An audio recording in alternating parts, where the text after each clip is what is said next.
What's up, guys? Chris here, back again with another review for you. This time we're going to be talking about Extraction 2 with Chris Hemsworth. Just came out on Netflix a couple days ago. Now I'm admittedly a real big fan of the first one. I thought it was an excellent action movie. I loved the story. Felt, plausible, and it was interesting. Had some emotional parts. So you felt connected to the characters. You felt emotionally connected to the characters and the plight of this young boy trying to escape Indonesia, where he was at. The second one, it was flat for me, guys. It was it had no emotional impact whatsoever. It had the story's this. Chris Hemsworth, his character Tyler, survives the first extraction, which to me is, how in the heck did he do that? Because at the end of it, he was pretty bad off. Like, he shouldn't have lived. That's another thing I want to address after we talk about this, the plot of this movie. So the plot of this movie is super generic. He survives his last encounter. He's brought back to life, and his ex-wife's sister is now in trouble, and his ex-wife wants him to go and rescue her and her children from a Russian prison. That's odd, in my opinion. Especially when his wife doesn't want anything to do with him whatsoever after the first film. It just doesn't make any sense to me that she would want him to go and save her sister and her children. But that's the story. That's what we got to work with. So, it had no emotional impact. You don't feel for these characters. You don't care. Everything is, in the first film, the action accentuated the story. In this film, it feels like the story is only an afterthought to the action, which doesn't make a good movie in my opinion. But that story's generic. Hero saves the ex-wife's sister and kids. Whatever, that seems super generic. It seems like I've seen that before. And another thing is, the Russians were dumb, man.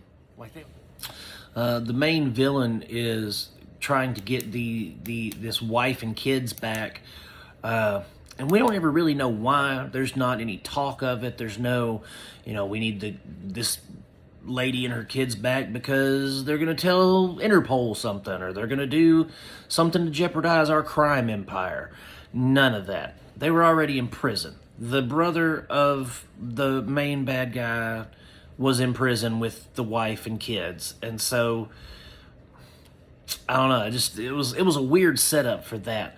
Also, so they want the wife and kids back, but then the older son, he doesn't want to be saved, or he wants to be like his father. He wants to be this hard-ass Russian gangster. And so he, to progress the plot, winds up with a phone and, gives the bad guys the location and stuff like that.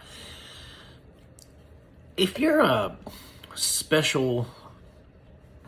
ops operator guy, and you're rescuing people, and you have this team of people with you, and you have this family with you, the smart thing to do would be to bag their heads, not let them know where they're at, take away their cell phones, things like that. But this kid, he finds himself alone with a cell phone to call his uncle and give them the location.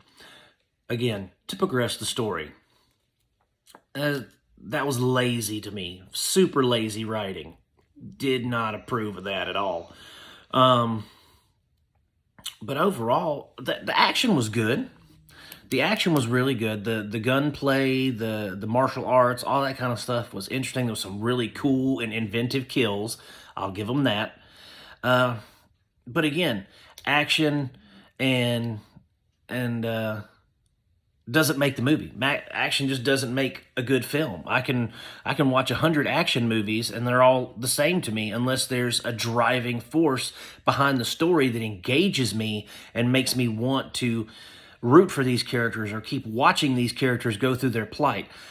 I didn't feel any of that in this. In fact, as I was watching the movie, I thought to myself, God, is this almost over? They've done nothing but fight and get in bad situations brought on by idiocy. So it wasn't as good as the first one. It was still a good flick. I enjoyed it for the action, but it wasn't nearly as I don't know what word I'm looking for here. It wasn't nearly, I guess, powerful is the word I'll use. It wasn't nearly as powerful as the first film in regards to something being at stake, some kind of emotional connection to the characters. It was just pure wham, bam, thank you, ma'am, blow them out of the water, chop them with your karate chops and all that kind of stuff. I could take it or leave it. But if you guys are looking for a good action flick, maybe check this one out. You might like it. It wasn't for me, but you guys may enjoy it. So this is Chris. And if you guys want to get connected to more Cinema Dolce 56 reviews and content and want to participate in some discussions about films, you can feel free to join the Facebook group, Cinema Dolce, and hop in on some discussion, guys. Anyway, this is Chris, and as always, I've said that like 3 times. As always, you keep watching them. I'll keep making them, guys. God bless.